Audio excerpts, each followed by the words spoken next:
ओम श्री परमात्मने नमः। प्राकथन। वंशीधरं तोत्रधरं नमामि मनोहरं मोहहरं च कृष्णं मालाधरं धर्मधुरंधरं च पार्थस्य सारथ्यकरं च देवं कर्तव्यदीक्षां च समत्वशिक्षां ज्ञानस्य भिक्षां शरणागतिं च ददाति गीता करुणार्द्रभूता कृष्णन् गीता जगतो हिताय संजीवनी साधक जीवनीयं प्राप्तिं हरे वै सरलं ब्रवीति करोति दूरं पथिविजं बाधां ददाति शीघ्रं परमात्मसिद्धिं। गीता की महिमा। श्रीमद् भगवद गीता की महिमा अगाध और असीम है। यह श्रीमद् भगवद गीता ग्रंथ प्रस्थानत्र ये में माना जाता है। मनुष्य मात्र के उद्धार के लिए 3 राजमार्ग प्रस्थान त्रय नाम से कहे जाते हैं।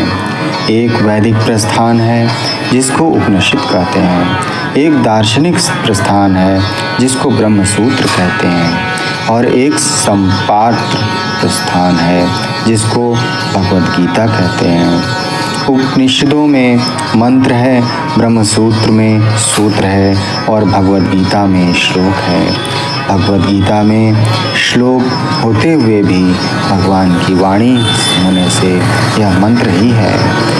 इन श्लोकों में बहुत गहरा अर्थ भरा हुआ है होने से इनको सूत्र भी कह सकते हैं। उपनिषद अधिकारी मनुष्यों के कामना की चीज़ है और ब्रह्मसूत्र विद्वानों की काम की चीज़ है, परंतु भगवद गीता सभी के काम की चीज़ है। भगवद गीता एक बहुत ही अलौकिक विचित्र ग्रंथ है।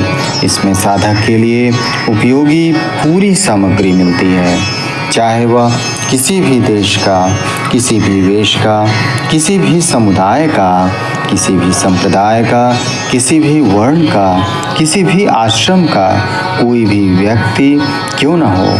इसका कारण यह है कि इसमें किसी भी समुदाय विशेष की निंदा या प्रशंसा नहीं है, प्रत्युत वास्तविक तत्व का ही वर्णन है। वास्तविक तत्व परमात्मा है जो परिवर्तनशील प्रकृति और प्रकृतिजन्य पदार्थों से सर्वथा अतीत और संपूर्ण देश, काल, वस्तु, व्यक्ति, परिस्थिति आदि में निरंतर, नित्य निरंतर एक रस, एक रूप रहने वाला है। जो मनुष्य जहाँ है और जैसा है, वास्तविक तत्व जहाँ वहाँ वैसा ही पूर्ण रूप से विद्यमान है, परंतु परिवर्तनशील प्रकृतिजन्य वस्तु व्यक्तियों में राग और द्वेष के कारण उसका अनुभव नहीं होता। सर्वथा राग द्वेष रहित होने पर उसका स्वतः अनुभव हो जाता है। भगवद गीता का उपदेश महान अलौकिक है। इस पर कई टीकाएं हो गई हैं और कई टीकाएं होती ही चली जा रही हैं। फिर भी संत महात्माओं, विद्वानों के मन में गीता के नए नए भाव प्रकट होते रहते हैं। इस गंभीर ग्रंथ पर कितना ही विचार किया जाए तो भी इसका कोई भी पार नहीं पा सकता। इसमें जैसे जैसे गहरे उतरते चले जाते हैं, वैसे ही वैसे इसमें से गहरी बातें मिलती चली जाती हैं। जब एक अच्छे विद्वान पुरुषों के लिए भावों का भी जल्दी अंत नहीं आता, फिर जिनका नाम, रूप आदि यावन मात्र अनंत है, ऐसे भगवान के द्वारा कहे हुए वचनों में भरे हुए भावों का अंत आ ही कैसे सकता है। इस छोटे से ग्रंथ में इतनी विलक्षणता है कि आप अपना वास्तविक कल्याण चाहने वाले किसी भी वर्ण, आश्रम, देश, संप्रदाय, मत आदि का कोई भी मनुष्य क्यों न हो, इस ग्रंथ को पढ़ते ही इसमें आकृष्ट हो जाता है। अगर मनुष्य इस ग्रंथ का थोड़ा सा भी पठन पाठन करे तो उसको अपने उद्धार के लिए बहुत ही संतोषजनक उपाय मिलते हैं। हर एक दर्शन के अलग अलग अधिकारी होते हैं, पर गीता की यह विलक्षणता है कि अपना उद्धार चाहने वाले सब के सब इसके अधिकारी हैं। भगवद गीता में साधनों का वर्णन करने में, विस्तार पूर्वक समझाने में, एक एक साधनों को कई बार कहने में संकोच नहीं किया गया है। फिर भी ग्रंथ का कलेवर नहीं बढ़ा है। ऐसे संक्षेप में विस्तार पूर्वक यथार्थ और पूरी बात बताने वाला दूसरा कोई ग्रंथ नहीं दिखता।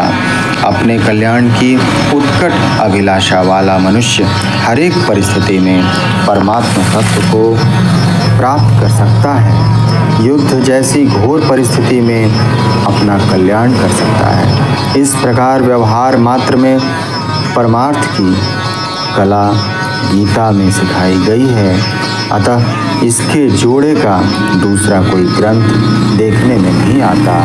गीता एक प्रासादिक ग्रंथ है। इसका आश्रय लेकर पाठ करने मात्र से बड़े विचित्र, अलौकिक और शांति दायक भाव स्फुरित होने लगते हैं। इसका मन लगाकर पाठ करने मात्र से बड़ी शांति मिलती है। इसकी एक विधि यह है कि पहले गीता के पूरे श्लोक अर्थ सहित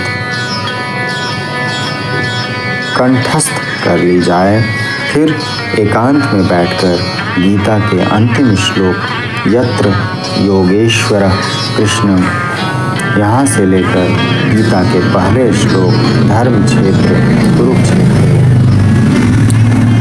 यहाँ तक बिना पुस्तक के उल्टा पाठ किया जाए तो बड़ी शांति मिलती है। यदि प्रतिदिन पूरी गीता का एक या अनेक बार पाठ किया जाए तो इससे गीता के विशेष अर्थ स्फुरित होते हैं। मन में कोई शंका होती है तो पाठ करते करते उसका समाधान हो जाता है। वास्तव में इस ग्रंथ की महिमा का वर्णन करने में कोई भी समर्थ नहीं है।